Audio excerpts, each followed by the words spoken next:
All right, folks, welcome to the podcast. Today we have Victoria Cox, our immediate past district director. She's a DTM, and today we're going to talk a little bit about leadership, and we're going to talk a little bit about confidence. So to start this off, Victoria, I had a question for you. In my experience, I always thought confidence was a prerequisite for leadership, that I would lead once I was confident enough to lead. And since I wasn't ever confident enough to lead, I pretty much avoided leadership. And then Toastmasters, being the very sneaky and underhanded organization that it is, tricked me into leadership. And then I realized actually doing the position led me to more confidence than I had. There's not a complete level of confidence, but the sort of confidence you get where even when it goes sideways, you know you'll survive. Has that been your experience, or can you speak to that a little bit? So what I love about Toastmasters is it does give you, besides giving you the opportunity to speak, right, and fall down and make a better speech and do that, it kind of does the same thing in leadership to a certain extent. And what I mean by that is the way they've created the platform for leadership, it helps build on your confidence. So one thing that when I was in the 3 years of the leadership that I was in, I really tried to let people know it's really best to go in order. Be an area director first, because you're not really leading clubs because you can't really tell them what to do in a sense, because it's like they're already organized. You're just there to kind of support them. And they come to you with stuff. And if you don't know, you let them know, hey, I'm going to come back to you, right? And that's where I think a lot of people get stuck. I don't know enough about Toastmasters, or I don't know what the clubs are going to ask me. So their confidence is like, I don't want to be an area director, and they get kind of scared about it. Mm-hmm. I was an area director. The next level is a district director, a division director, excuse me. And I was a division director. And that is where you start to dip your toe into the actual leadership. And that's where you lead the area directors below you.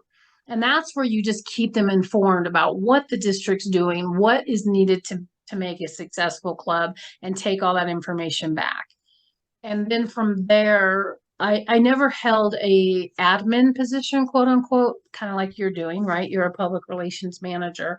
I never held a manager position, but I went straight for the trio. And the trio is that club growth director, the program quality director, and then the district director, and then the immediate past district director. And that's where I am at right now. With confidence, was I born? Yeah, it's funny. I'm tripping over my words because I just gave a speech. I'm working on my keynote, and my keynote is basically about confidence and taking a look at your life and saying, where am I not confident? And then figuring out, is that an area I really want to work on? And the reason why I'm focusing on that is because I keep hearing from people, Ben, like you just mentioned, oh, I didn't feel that I was confident enough to do that. I didn't feel like I was confident to possibly lead other people or take charge of something. Because what if I fail, right? What if something happens? Like, what are the effects if I don't do something right? I feel that everybody has a strength. Ben, you have a strength that I don't have, and I have a strength that you don't have. And it's when great leadership is when you get in with a group of people that have all these different strengths. You've heard that phrase, too many cooks in the kitchen, or, too many chiefs trying to run it all. Mm-hmm. That works if every person has their own strength, because then you know that you can go to that person. So I'm going to ask you a question, Ben. What do you think is one of your strengths? Just as a person, not in leadership or anything, just what do you think that you do really well?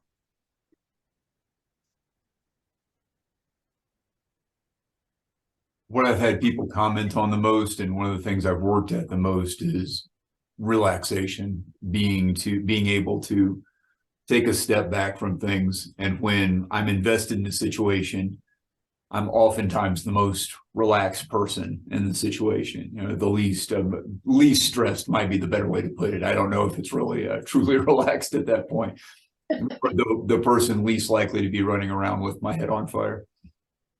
And that is a wonderful strength, because that is not me.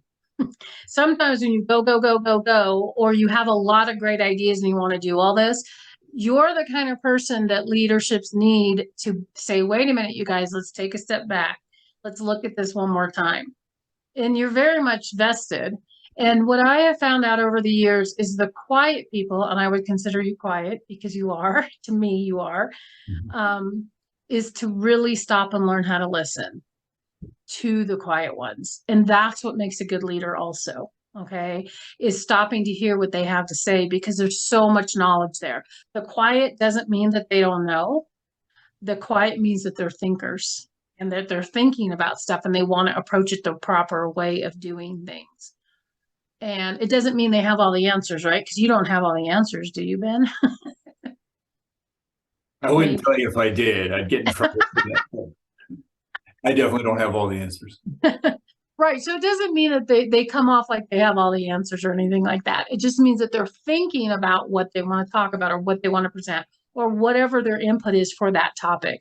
And those make great leaders also. You don't have to have a large personality or a really loud voice in order to be a leader.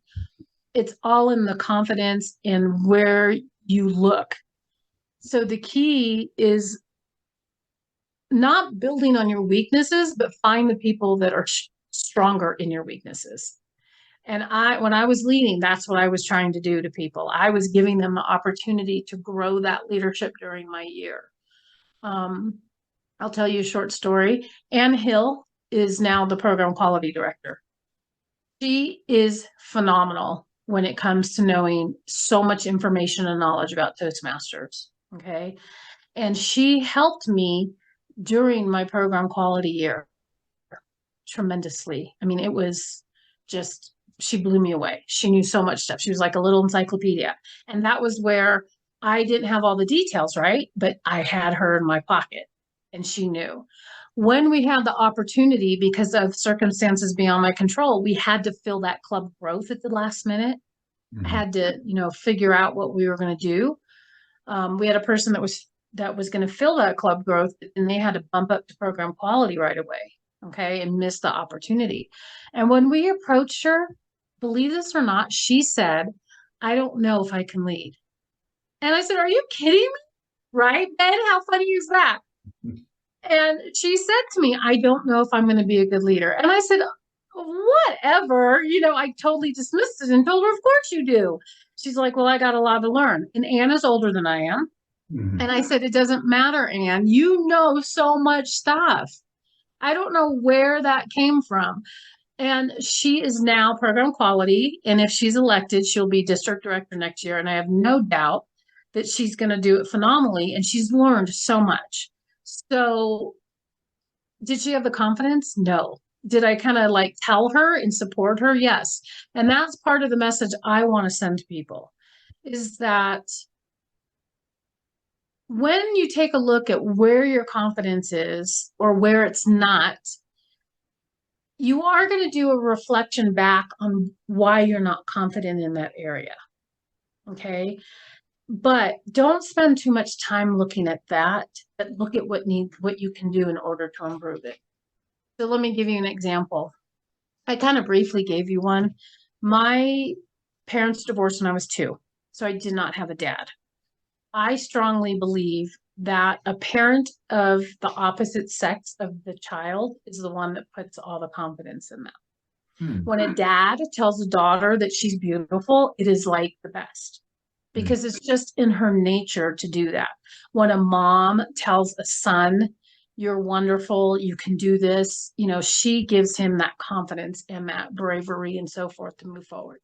So I didn't have the dad. And then my mom, unfortunately, she had issues and she was focused a lot on herself and not on her 2 children. I have a sister. Mm-hmm. And she did not like me because I questioned her a lot of stuff.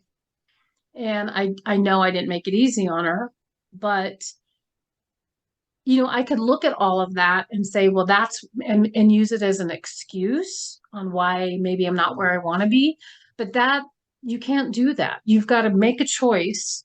And I made it when I was 18. And I said, I don't want to be in this environment anymore. And I just went out. Now, did I make a lot of mistakes? Yeah. Why? Because I didn't know. You don't know what you don't know.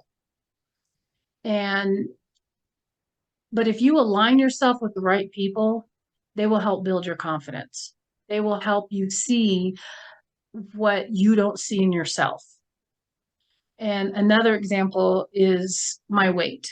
I'm heavy. I'm overweight. I've been overweight since high school. I lost 40 pounds in high school and I went back to graduate and everybody was like, oh my God, but I have a thyroid problem. So I kind of have a little bit kind of like pushed in the opposite way also. But it can be a real deterrent when you want to stand up and speak in front of people, because you're always concerned about kind of the way you look. I don't know, Ben, you're a good looking guy. You're obviously fit. So, I know that you do a lot of fitness and stuff. So when you stand up in front of people, you might not even think about how you look, physically. I'm not talking about clothes or anything. I'm talking about realizing I was better at, or people thought I was good at speaking. I'm not certain I was convinced I was good at it yet, but when other people started making it clear they thought I was good at speaking, I was 100 pounds heavier than I am now. And so, I had some weight on me, and it was. Yeah. So you understand that part too, then you can relate to that, correct? Yeah, I can. About being in front of people and how you feel about yourself. Well, a friend told me a long time ago, this friend I grew up since I was 9 years old. And he said, you know what? I don't know why you always worry about your weight. When I see you, I see Victoria. I don't see anything else. I don't care. And ever since he told me that, I keep it in my head. And I'm like, you know what? I'm just going to be me. I'm just going to do me. If I lose weight, I lose weight. If I don't lose weight, I don't lose weight, because I'm still going to be Victoria. I'm still going to be this person on the inside. And I think that is where that confidence came from, of not being scared to stand up in front of people and worry about what I look like. I'm still concerned about it, but not as much. Okay. Can I throw something in? You just made a really good point, that you being you and what people see when they look at you. I mean, that's true. I mean, anybody who's fond of you sees their fondness of you more than they see, whatever your physical appearance is. I mean, if you cut your hair really short, might be like, oh, wow, new haircut. That might be a moment of like, oh, you don't look the way I'm used to you looking. But then you're Victoria. You're still Victoria, with a shaved head, with long hair, with down your ankles, Mormon hair or whatever else, you're still Victoria. So there's that vibe. I don't know what you want to call it, but it's something that people who have a relationship with you see about you. And that's, again, that's the key thing, the relationship you have. And a big piece, it seems to me, of speaking and speaking effectively is doing your best to create a relationship while you're on the stage with people. Or if you're already, know the people you're speaking at Toastmasters or your club or, the association you're already a part of, basically getting back into whatever that vibe is, or that energy, that feeling, that connection you already have with those people, and starting from there and building on it, or using that connection to inform them in whatever way you need to. And that's been a very powerful thing. And it's I think a piece of it's just being open to it. And part of that openness is recognizing, I mean, I can, I'm glad I'm such a handsome fitness model and everything. I'm glad I don't know if that's exactly what you said, but I'm going to go ahead and pretend that's what I heard. No, it's close. It's close. But I can pick out any number of things wrong with my appearance, with my presentation, with any number of things, but that's not what the thing. I know I'm imperfect. And I know I'm imperfect as I'm doing this. I can fumble any number of things here, but that's not the thing. If we connect on something, we actually deliver something, some meaningful information, that's so much bigger than me or you. Anybody watching isn't going to be like, oh, well, Ben had it looked like he could have trimmed his beard a little bit better and maybe neatened up and put on a button up rather than that same black t-shirt he wears all the time. I mean, do they care about that? I mean, if all we're talking about is my crummy black t-shirt, maybe they care about that. But if we're actually talking about something meaningful, they want to get the meaning. To the degree they're going to watch more than a couple of minutes, they want that meaning. And that's a powerful thing. And I felt like, what you mentioned triggered that little pathway in my brain. So I figured I'd share that. No. And that's totally true. And here's the other thing, though. Let's talk about that guy that talked about your teacher, right? Like you're thinking, oh, well, somebody might not like that I'm up here in jeans and a t-shirt or whatever. But you don't care about that, because like you said, I'm not a speaker because I want to dress impeccable and look good on the stage. That's not why I get up on the stage. to speak in front of people, whether it's my club, whether it's 3 or 4 people on Zoom, whatever it is. My intention is to make a connection.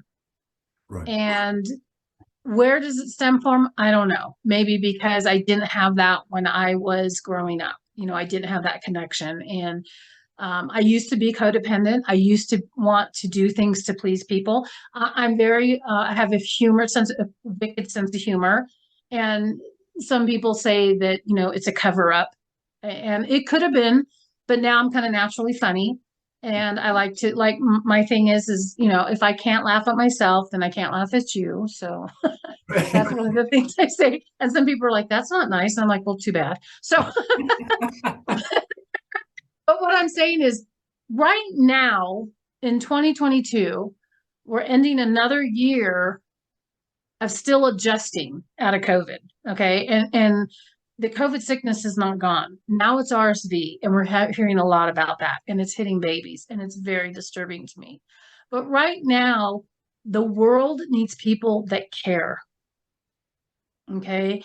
And it's important, one, that we learn how to do that properly. And we do it in the way that it's going to be received. And I'll give you an example. There's an excellent book out there called, oh my gosh, this is so crazy. I have it in my head. It's about communication. My fiance and I, competent communication, competent communicators. I think so. Yeah. And I'll email you the information later. But it talks about how important communication is between 2 people, because when you have a disagreement or any kind of conversation with anybody, you could either make them want to stay and listen, flight, or fight with you, right? So 3: leave, fight, or stay and work it out.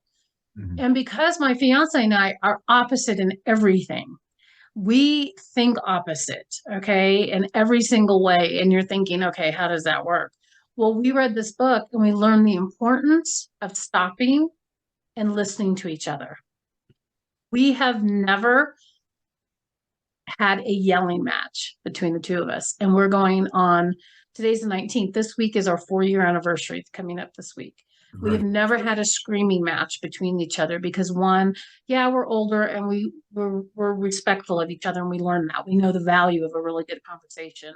Mm-hmm. And the younger you are to learn that, the better off you are. Right. It's not important to be right. It's important that you get your message to people that kind of need to hear it. Did I start off that way? No. I was really just saying stuff to him. And while we were talking, he was pacing the floor. And I'm like, what is he doing? Well, he was anxious and was very uncomfortable in the conversation.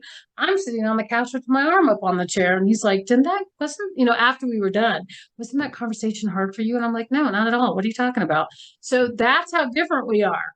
But the importance of getting the message out in the way that somebody will receive it is more important than what you have to say sometimes. My entire year in leadership, I was letting people know the whole year, and I know, Ben, you weren't involved in that, but you would have heard me say, I'm sorry, I messed up again. Let me correct myself. Let me tell you. I said, this is part of leadership.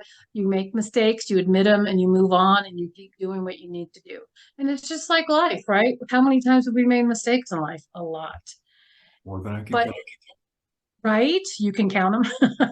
More than I can count. More than you can count. Yeah, right. But count them on one hand. Oh, I wish. I really wish. That'd be great. Right? Only 5 mistakes. Nicely done. But it's my whole thought is, after something really bad has happened, and unfortunately, to be honest, I've been married twice and divorced twice. Okay. And that's sad. But my thought is, what did I learn out of this? What did I learn? The first relationship I was in, believe it or not, he was abusive, mentally and physically, to me. Well, what did I learn? I'm more valuable than this. Yes. I'm more valuable than this. I didn't deserve this. And I even said to him, I haven't figured out why I don't deserve this, but I know that I don't. So I learned that. So, the second one, there's always a silver lining to every single bad situation you go through. You might have to look really hard for it, but you can grow through really terrible things that happen. You have to look for the positive in life. And then it causes you to challenge yourself to keep moving forward. It's the same with leadership. Did I make all the right decisions? No. Did I hear feedback from people? Yes. I'm huge on feedback because if you don't get any feedback, you just keep wandering, right? Pretend you're in a boat. If you didn't have somebody to tell you, if you have a compass, but it's broken, you don't know which direction to go, but you're just like, well, I'm just going to keep going this direction because, that's what I know. But your island might be like way over here. And that's the island you want to get to, but you don't know because your compass is broken. But if somebody comes along and says, hey, by the way, it's over here, right? If you're not up to that, you can just keep wandering and wandering and wandering and not fulfill your potential.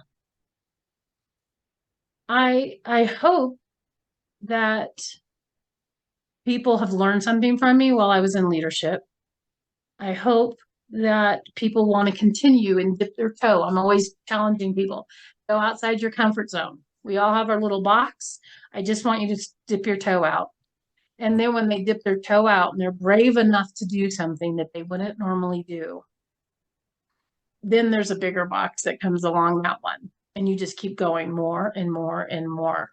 Now, do I want you to like jump out of a box and stress yourself out and take too much of a commitment on? No, of course not. That's why I believe with Toastmasters, that area director leadership, the division director leadership, the potential of leading a contest or being a manager that helps the upper leadership, the trio members move forward. Toastmasters gives you that opportunity for leadership. And they let you stick your toe out, and then they let you take a step out, and then they let you do more. And it all depends on what you get from it. I learned a lot while I was in my 3 years. I had a lot of great support from so many people that helped me. And honestly, I know people, hear me say this. It's really hard to be on the trio, but it's really difficult when the whole entire world is changing. And that's exactly what happened to me the entire time I was on the trio. Literally, COVID hit, and it hit my entire 3 years. And so was it harder than normal? Yes. But was I up for it? Sometimes no. But my support people like Ann Hill said, no, we can do this. We can do this. So I learned a lot. Do I honestly think that I believe I was in the place I was supposed to be at the time that I was supposed to be. I was on that trio knowing, I believe God knew, this is going to happen. You're really strong. You're going to be able to handle this and you're going to be able to move through it. And so I take each challenge as what can I learn from it and what can I share from it for people. I am always excited when I see people get into leadership, because it helps them find their strengths and it helps them find their weaknesses. And when you find a person that has a strength in your weakness, oh my gosh, link up with those people. Link up with those people, because you will be a dynamic duo, or you will lead a group and you'll be able to figure it out. And it's all about learning and stepping outside of your box. There's a Mother Teresa quote, which hopefully I don't screw up too much. It's something to the effect of, I know God will never give me anything that I can't handle, but I sometimes wish he didn't trust me so much. Correct. I don't know. I think that sounded like a characterization of your time in the trio. Absolutely. Absolutely. And it's also like, don't pray for patience. Because then you get, you want patience, but then you get these boulders and you're just like, yeah, I didn't want that much patience.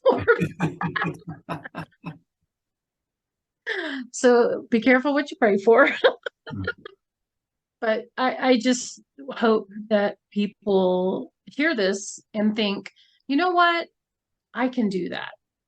I can take my first step outside of my comfort zone and either build my confidence through leadership, not through leadership, but I'm a huge person about giving back.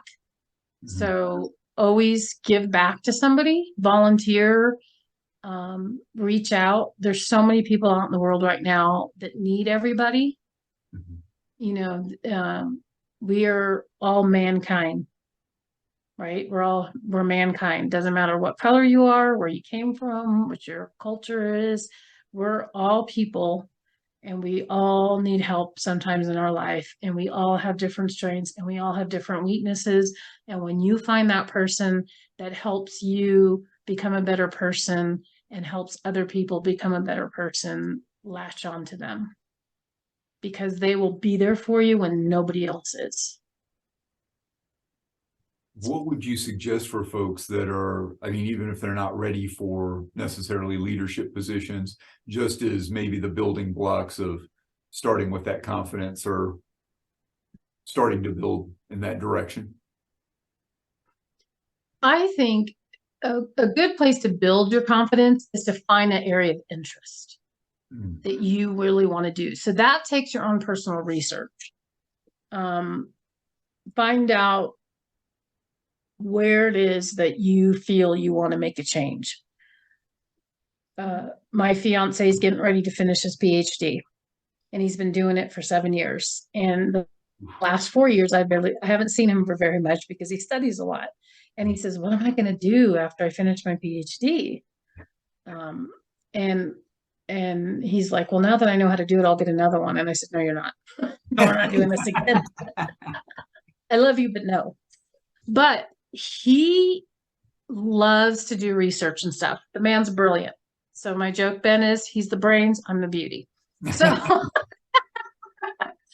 but I said it would be awesome of you to be like a advocate for children. So I think it's called CASA, but I'm not sure. I might have the name wrong. But it's where the court system needs help with kids that need to be represented. Right. And he would be fabulous at it. Because I told him, well, maybe you need to become an attorney, because he loves research. He loves finding stuff out. And he says, I don't know. I think I might want to do that, because he has a big heart. And children, to me, I can't imagine being a child in this world right now and everything that's coming at them.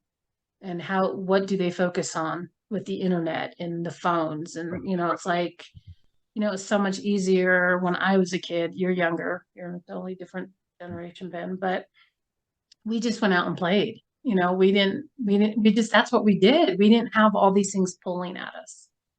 So I think helping children, to me, is the most important thing. And that's where my focus might go to when I'm done with some other stuff that I'm working on. In your, if you don't mind me asking, can you tell me a little bit about your keynote? Yes. So my keynote is all about the title of my keynote is, where did you get your confidence from? And where is your confidence lacking? So we have different areas of our life, and we could be totally more confident in one area than the other. Job.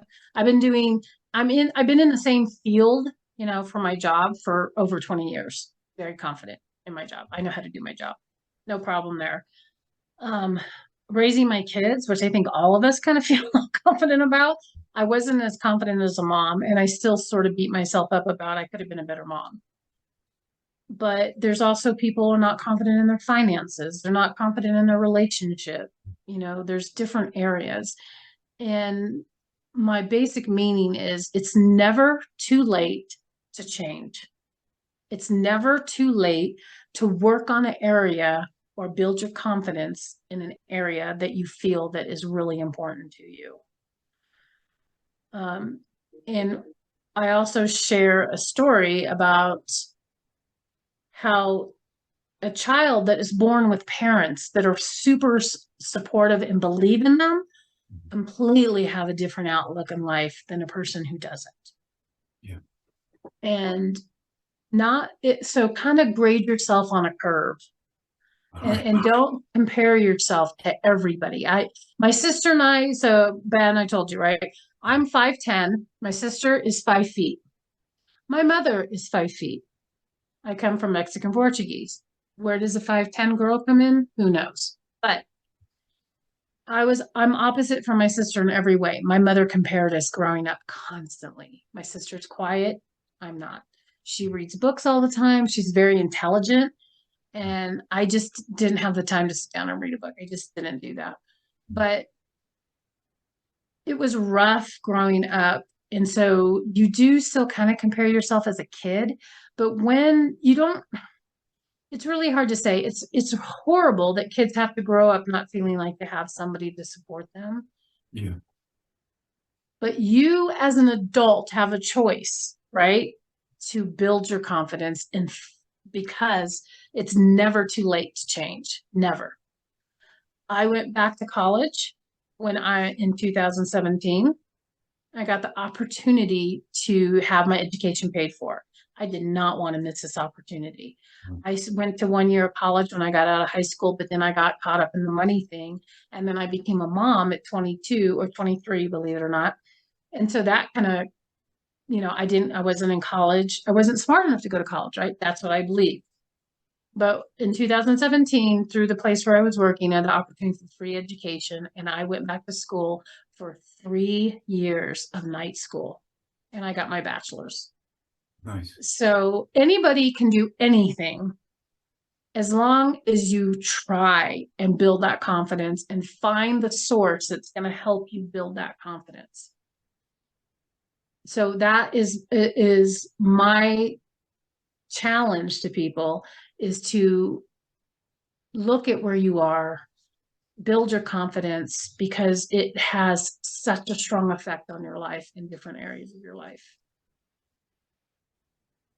I've got an idea about this that I think might be something that's occurring with Ann there. It seems to me when you pour yourself into something, when you pick like a field, maybe one of many, or, maybe it's your thing and you're just going to have the one thing, but whatever it is, when you actually start looking, and more often than not, it looks to me that happens sort of organically. Just people get interested in something, and it's not like they got to force themselves to do it. It's like the thing pulls them in. There's some people that on the weekend they're watching football and they don't have to try to memorize stats. They just watch it enough and they see the players enough and they're into the thing. They can name a lot of the starting lineup and tell you, oh, he ran for this many yards. That sort of thing just comes natural to them. And it looks to me like everything is that way. I might look at it and say, oh, it's a football game. Whereas, well, this isn't just a football game. You got this guy on this side and the coach on this side. This is this guy's last game. And all the details of that start to unfold in front of you once you look into it. Done this with cooking and a few other things where I start to look and I see like, wow, how much is here? When I was a teenager, cooking was like, can I not burn it and be able to eat it? After that was cooking, that was the art of cooking, right? Just try not to burn it. Now, there's all these different things like the quality of ingredients you're using, what's the region we're coming from? Are we trying to get that regional effect with like seasonings? What are we trying? I mean, there's layers and layers and layers to it. But it looks like it's that way with everything. And it seems to me there's some people that get a certain confidence from that because if they communicate with people about it regularly, they quickly realize, they're more aware than most people of how little they know, because the field sort of opened up because they paid so much attention to it, looked at it for long enough. They see all the little gaps in their knowledge, how much further everything goes, maybe not exactly, but they have a much better estimate of that than the average person does.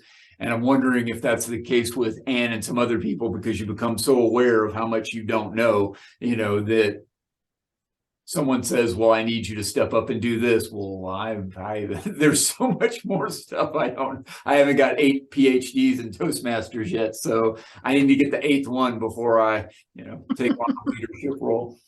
But I've noticed that, and it seems some people just get very aware of the fact, like, okay, I don't know nearly as much as I want to, but I never talk to anybody either that knows more than I do. I see people on the internet, or I occasionally read the book from somebody that knows more than I do, but I appear to be the most knowledgeable person here. So, okay. I think it's a really great analogy that you were talking about cooking. So, for example, nobody's born a cook. Nobody. You have to develop those skills in order to do that. And you might have a desire to cook. Well, we all have that survival desire, but you have that desire to cook or to become a better cook. So you build something small. I'm just going to try to bake a cake, and then you start to research or watch shows. So then you get more interested. Then you start opening up the field on, well, I didn't know about that. I didn't know you could use a different flour. I didn't know that you could, do a different kind of icing. I didn't know that you could fill your cake with stuff. So it's the same kind of thing. It's like once you find something, if you find something of interest, just allow yourself to look into it and see what you know and where you can fill the gaps. And if it's something that you really want to do to build your confidence in, and there's a million things in the world that you could do to do that. My passion is finding people that don't have that, trying to make up for what I didn't have growing up, I guess is what it is, because there's certain things you go through in life and you just would not want anybody in this world to have to feel that, Ben. Yeah. And there's something to be said about, I wouldn't change the way I was raised because I get to help people now. Yeah. And I think that's the key. It's an interesting thing. It seems like as you grow up, in order to lead, there's a certain amount, parenting is a form of leadership. There's a certain amount you have to become the leader for yourself, or in a way, a parent for yourself. What would this person needs to be taken care of? What would I do for a person I cared about, was responsible for, and wanted to take really good care of? Or at least, maybe you don't start with really good. Maybe you start with just decent. Maybe the best I can do right now. And you start with that. And once you get that down, then you can take those baby steps towards whatever comes next. Mm-hmm. Seems to me that I learned a lot from my daughters. And one of the biggest things was I realized how much I had avoided really committing to anything before, because I'm very blessed. I didn't feel like it was, it's always, there's an effort in a sense, but it didn't feel like the effort to get started. It's kind of like working out when you love to work out. It's not like that person doesn't still have to create effort. It's just, they love it. They get in there and it's like, all right, got to keep going. But it's not like you look at the gym and you're like, I'm not even going in there. I don't know why I had the thought that I should maybe go. There's that kind of person too. I didn't have that with my daughters. It was just like, no, you've got to do this. I don't know how you're going to do this, but you Right. do this. And that stretched me more than I think anything else in my life has. And that's, I'm very grateful. I'm very grateful for that. So a great deal of leadership for me comes from, the clumsy attempts I've had of leading myself, but also the clumsy attempts I've had now of being a father. And it doesn't come natural. It does not come natural. Some of it does, some of it doesn't. Mm-hmm. I've run across, it's funny because people think it should become natural, right? But it doesn't always. Like, to me, old school, all women, they should just naturally be mothers. They just naturally have a mother's gene. No, they don't. And I'm really proud of women nowadays that are taking a stand and saying, you know what? I don't want children. Mm-hmm.